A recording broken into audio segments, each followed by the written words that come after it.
Hi friends, ಇವತ್ತು ಈ ವಿಡಿಯೋದಲ್ಲಿ ಬ್ಲೌಸ್ಗೆ ಉಕ್ಸು ಕಾಜಾ ಪರ್ಫೆಕ್ಟಾಗಿ ಯಾವ ಥರ ಮಾಡ್ಕೊಳ್ಳೋದು ಅಂತ ನೋಡೋಣ. ಇದು ಕಾಜಾ ಪಟ್ಟಿ, ಇದು ಉಕ್ಸ್ ಪಟ್ಟಿ. ಕಾಜಾ ಪಟ್ಟಿ, ಉಕ್ಸ್ ಪಟ್ಟಿ ಒಂದೊಂದು ಬ್ಲೌಸ್ಗೆ ಲೆಂತ್ ಚಿಕ್ಕದಾಗಿರುತ್ತೆ, ಒಂದೊಂದು ಬ್ಲೌಸ್ಗೆ ಲೆಂತು ದೊಡ್ಡದಾಗಿ ಇರುತ್ತೆ.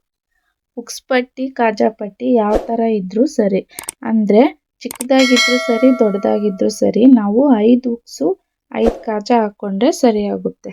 ನಾವು ಇಲ್ಲಿ ಉಕ್ಸು ಕಾಜಾ ಸ್ಟಿಚ್ ಮಾಡ್ಕೊಳ್ಬೇಕು ಅಂದರೆ ನಾವು 2 ಸೈಡ್ ಮಾರ್ಕಿಂಗ್ನ ಮಾಡ್ಕೊಳ್ಬೇಕು.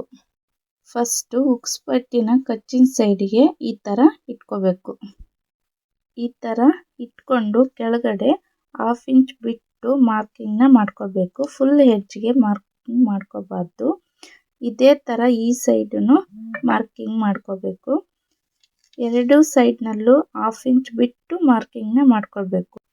ಈ ಥರ ಮಾರ್ಕ್ ಮಾಡ್ಕೊಂಡಾದ್ಮೇಲೆ ಮಧ್ಯದಲ್ಲಿ ಒಂದು ಮಾರ್ಕ್ನ ಮಾಡ್ಕೊಳ್ಬೇಕು.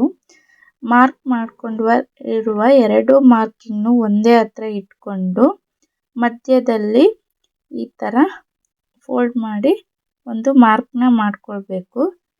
ಮಾರ್ಕ್ ಮಾಡ್ಕೊಂಡಾದ್ಮೇಲೆ ಮಧ್ಯದಲ್ಲಿ ಒಂದು ಮಾರ್ಕಿಂಗ್ನ ಮಾಡ್ಕೋಬೇಕು.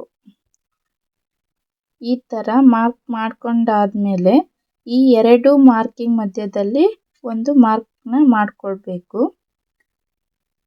ಇದೇ ಥರ ಈ 2 ಮಾರ್ಕಿಂಗ್ ಮಧ್ಯದಲ್ಲಿ ಒಂದು ಮಾರ್ಕ್ನ ಮಾಡ್ಕೊಳ್ಬೇಕು. ಈ ಥರ ಮಾಡ್ಕೊಳ್ಬೇಕು. ಉಕ್ಸ್ ಪಟ್ಟಿ ಮಾರ್ಕ್ ಮಾಡ್ಕೊಂಡ್ವಲ್ಲ, ಇದೇ ಥರ ಕಾಜಾ ಪಟ್ಟಿ ಸೈಡು ಮಾರ್ಕ್ ಮಾಡ್ಕೊಳ್ಬೇಕು. ಇವಾಗ ಈ ಕಾಜಾ ಪಟ್ಟಿನ ತಗೊಂಡು ಉಕ್ಸ್ ಪಟ್ಟಿ ಹತ್ರ ಈ ಥರ ಇಟ್ಕೋಬೇಕು. ಈ ಥರ ಇಟ್ಕೊಂಡಾದ್ಮೇಲೆ ಇಲ್ಲಿ ನಮಗೆ ಮಾರ್ಕಿಂಗ್ ಕಾಣ್ತಿದೆ ಅಲ್ವಾ, ಈ ಮಾರ್ಕಿಂಗಿಗೆ ಸ್ಟ್ರೈಟ್ ಆಗಿ ಮಾರ್ಕಿಂಗ್ನ ಮಾಡ್ಕೊಳ್ಬೇಕು.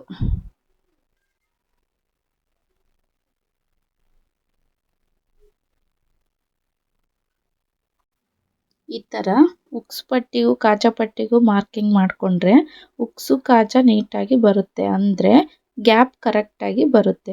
ಇವಾಗ ಕಾಜಾ ಉಕ್ಸು ಯಾವ ಥರ ಸ್ಟಿಚ್ ಮಾಡ್ಕೊಳ್ಳೋದು ಅಂತ ನೋಡೋಣ.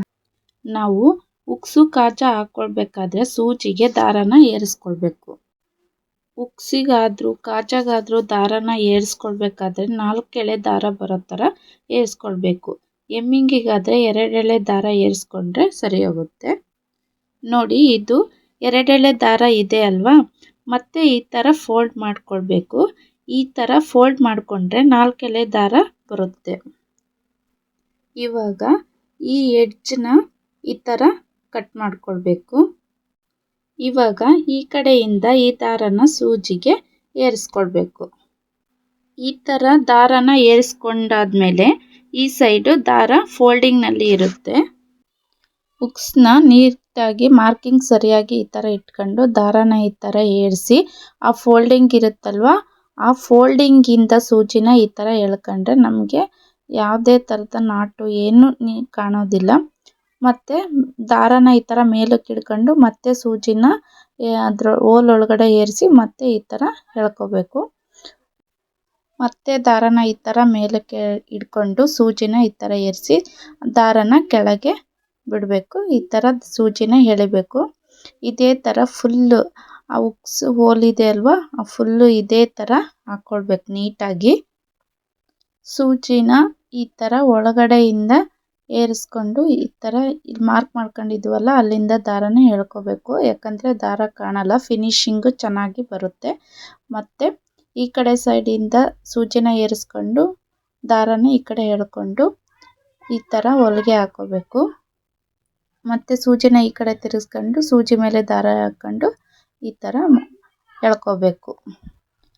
ಮತ್ತು ಬ್ಲೌಸ್ನ ಈ ಥರ ತಿರುಗಿಸ್ಕೊಂಡು ಸೂಜಿನ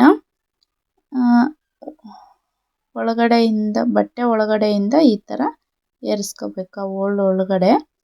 ಅದಾದ ತಕ್ಷಣ ಮತ್ತು ಈ ಕಡೆ ಯಾವ ಥರ ಇಟ್ಕೊಂಡಿದ್ವೋ ಅದೇ ಥರ ಬೆರಳಲ್ಲಿ ದಾರನ ಇಟ್ಕೊಂಡು ಈ ಥರ ಹೊಲಿಗೆನ ಹಾಕೋಬೇಕು.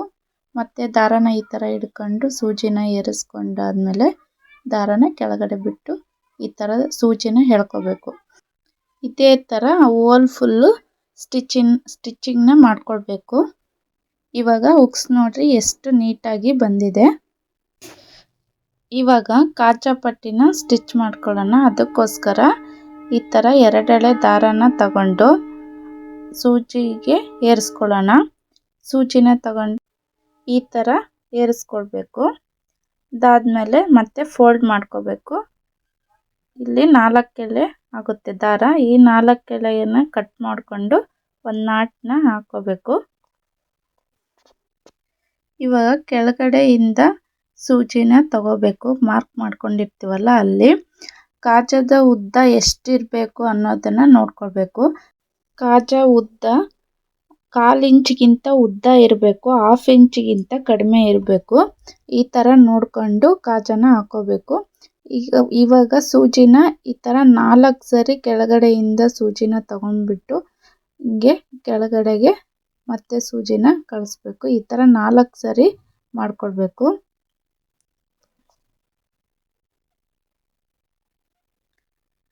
ಇದಾದ ತಕ್ಷಣ ಈ ಥರ ಸೂಜಿ ಹಿಂದೆ ಇಟ್ಕೊಂಡು ಇಲ್ಲಿ ಸ್ಟಿಚ್ ಮಾಡ್ಕೊಂಡಿದ್ವಲ್ವ ಈ ಥರ ಗ್ಯಾಪ್ನ ಒಂದ್ಸರಿ ಈ ಥರ ಅಂದ್ಕೋಬೇಕು. ಅಲ್ಲಿಂದ ದಾರಾನ ಏರಿಸ್ಕೊಂಡು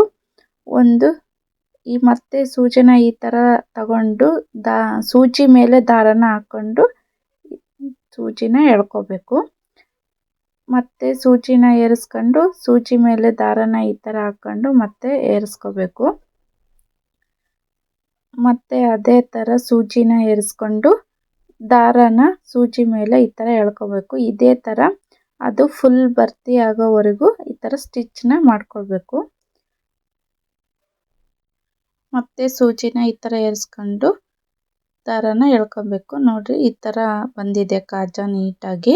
ಮತ್ತೆ ಸೂಜಿನ ಈ ಥರ ಕೆಳಗಡೆ ಏರಿಸ್ಕೊಂಡು ಒಂದು ನಾಟನ್ನ ಹಾಕ್ಕೊಬೇಕು. ಇಲ್ಲಿಗೆ ಈ ಥರ ಹಾಕೊಂಡು ನಾಟ್ ನೀಟಾಗಿ ಹಾಕೊಂಡ್ರೆ ಸ್ಟಿಚ್ಚು ಯಾವುದೇ ಕಾರಣಕ್ಕೂ ಬಿಚ್ಕೊಳಲ್ಲ. ನೋಡ್ರಿ ಇದು ಕಾಜಾ ಎಷ್ಟು ನೀಟಾಗಿ ಬಂದಿದೆ. ಈ ಥರ ಒಂದ್ಸರಿ ಟ್ರೈ ಮಾಡಿರಿ, ತುಂಬ ಚೆನ್ನಾಗಿ ಬರುತ್ತೆ. ಉಕ್ಸು ಮತ್ತು ಕಾಜಾ ಫಿನಿಶಿಂಗು ತುಂಬ ಚೆನ್ನಾಗಿರುತ್ತೆ.